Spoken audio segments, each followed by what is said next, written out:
एक समय की बात है जब बड़े बड़े ऋषियों के बीच ये बहस छिड़ गई कि त्रिदेव यानी ब्रह्मा, विष्णु और शिव में सबसे महान और सात्विक गुणों से भरपूर कौन है।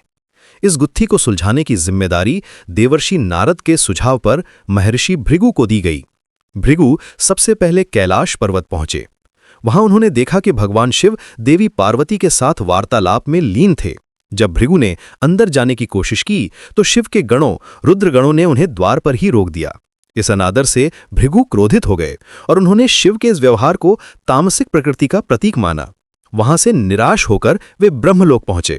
वहां सृष्टिकर्ता ब्रह्मा अपने कार्य में इतने मग्न थे कि उन्होंने भृगु के आगमन पर कोई ध्यान नहीं दिया।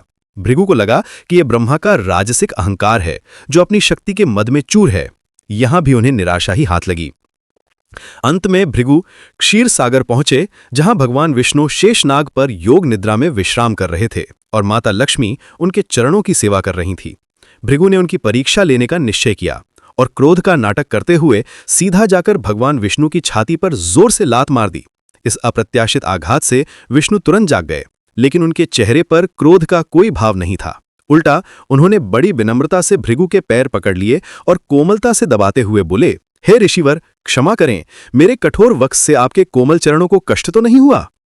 विष्णु का ये अद्भुत व्यवहार देखकर भृगु की आंखों से पश्चाताप के आंसू बह निकले। उन्हें ज्ञान हुआ कि सच्ची महानता शक्ति या अहंकार में नहीं बल्कि सहनशीलता और विनम्रता में बसती है।